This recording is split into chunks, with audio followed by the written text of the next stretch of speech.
Hey, it's your boy Boom Derek, and welcome back. As you can see, 2018 is already looking pretty good for us. Thank God. You know what I'm saying? I'm over a beautiful city. I don't know what city it is, but as you can see, I got a green screen. I like it.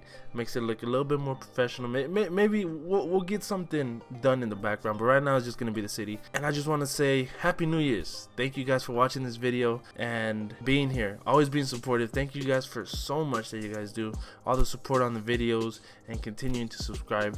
You guys are truly the best. Real quick, I just want to say 2018 is not only my year, but it's your year. Alright, this year is gonna be your year to pursue your dreams, pursue whatever you want, whatever you've been dreaming of, okay? Because what I want you to know, whatever dreams you have, all right, whatever dreams you have or goals that you have for yourself, all right, go after them, chase after them, put in that grind, just do it, you know, just do it. Because just know your dreams are supported, number one, by yourself, because you know you can do them, you've been dreaming of them. No matter how hard it's gonna be to get there, you support yourself. And number two, know that your dreams are definitely supported by God. I just want you guys to know that, because I know chasing your dream alone, especially when other people don't understand what you want and the outcome of what it's gonna be, just know you're not alone, that God got your back. You see, in church, my pastor is teaching us or explaining to us the story of Joseph, right? Joseph was a dreamer, a dreamer, right? He was blessed with the gift of dreaming. First, let me put this out, right? My pastor told all of us, right? If you have dreams, go after them.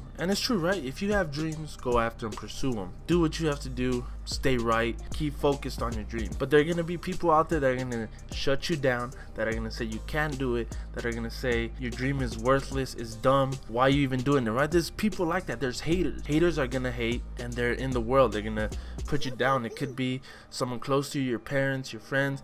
It could be people you don't even know, right? Going that you know that you don't even know. It's crazy. But just know the reason they are hating is because they're not dreamers themselves. They lost that a long time ago, because one, they didn't pursue it, they didn't go after it, they just kept dreaming of it, and finally it faded away, and they lost hope because they weren't pursuing it. And they're mad that you're still able to dream, that you're still able to see your dreams and see what you want to go after. That was one thing that really hit me when he was explaining the story of Joseph. That is true. You're still able to dream and see what you want to do, so go after it. Don't let nobody stop you. Don't let people's words stop you. Go after it, all right? Hit it hard, man. It's gonna be tough. There's gonna be times where you want to give up, but find that motivation. Whether it's your family, whether it's a loved one, you know, fiance, girlfriend, your son, whatever it is, find the motivation. Whether it's God, hey God, I can't do this no more, can you please, I pray, can you please come down and be here for me, be my rock, my foundation, whatever it is. You know what I'm saying? I don't know whether you guys believe in God or not, but whatever motivation you have, go after it and use that motivation as your foundation, as your rock, so you can accomplish your dream. And what I mean by 2018 is your year. It doesn't mean that you're gonna accomplish your dream, but this is where it starts. 2018 is where your dream starts, where you start chasing after it.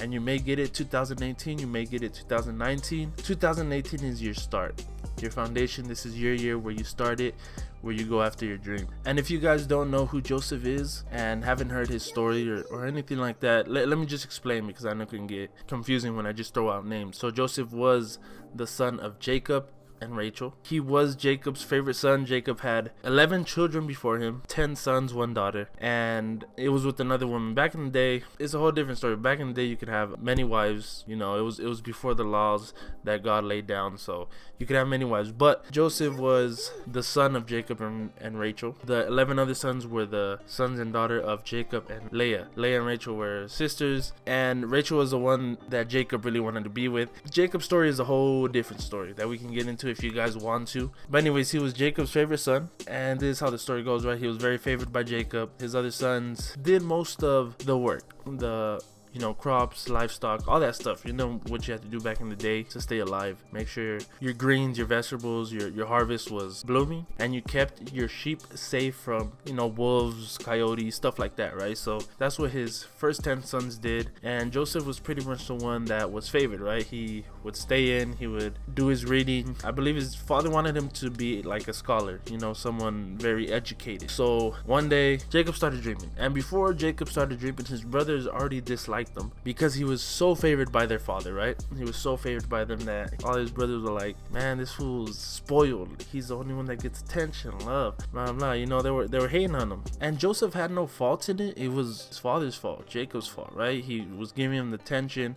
Joseph was of course getting loved and all that, but he never meant to put this kind of like attention on himself, where his brothers started to hate him and stuff like that. So in Genesis 37, 5-7, this is the first dream that Joseph ends up having. You guys can read along on the screen. As you can see, the green screen can do a lot of stuff, but if you guys want to read along, go for it. I'm gonna read it on my Bible because I like the New Living Translation. I believe this is a King James version, I'm not too sure. It says on verse 5, one night Joseph had a dream, and when he told his brothers about it, they hated him more than ever.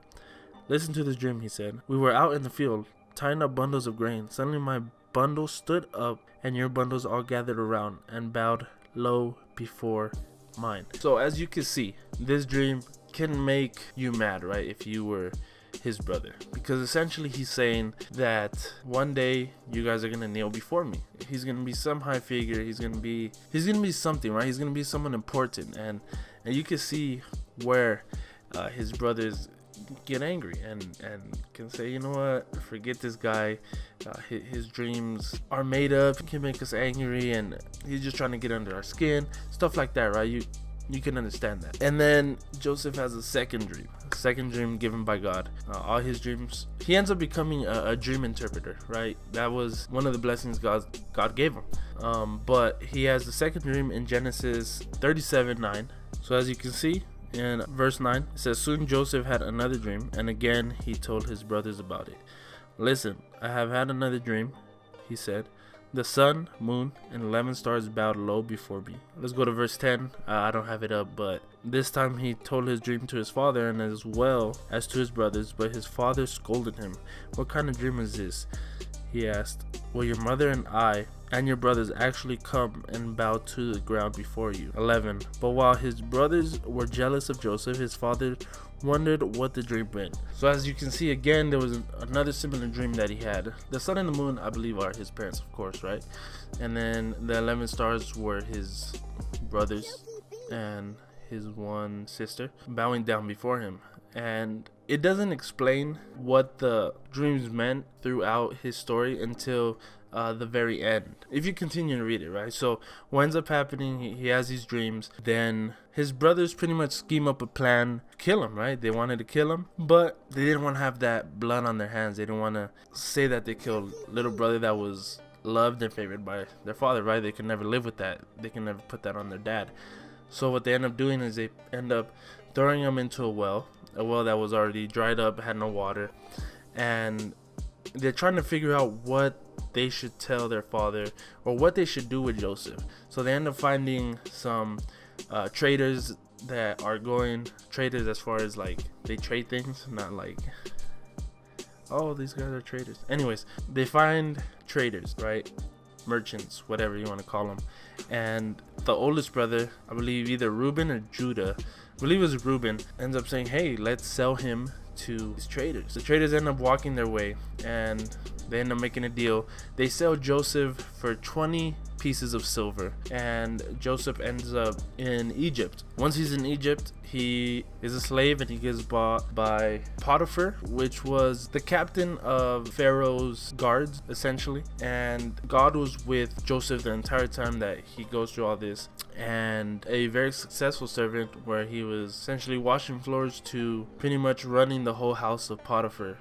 Everything that went down and all that stuff. And then he got into some stuff with his wife. If you guys want to go into it, go ahead and read the story of Joseph, but he got into some things with his wife, nothing bad on his part, and then he gets thrown into jail. And then when he's in jail, he meets two guys. One was a baker for Pharaoh and the other one was a cupbearer for Pharaoh, and they both have dreams, and Joseph is blessed with the ability to interpret dreams. And so they tell him the dreams. He ends up telling him, hey, in 3 days the cupbearer, you're gonna go back and work for Pharaoh. And then the dream for the baker was kind of similar, but in 3 days he was gonna get executed and die. So it ended up happening, and he ends up sitting in the cell for a couple more years, 2 more years, and Pharaoh ends up having dreams. And in his dreams he sees, hello there, Derek. he ends up seeing 7 fat cows come up out of the Nile River, and 7 skinny cows end up devouring the 7 fat cows, but they stay skinny. And then his second dream, Pharaoh's second dream, was that he had 7 healthy crops come out of the ground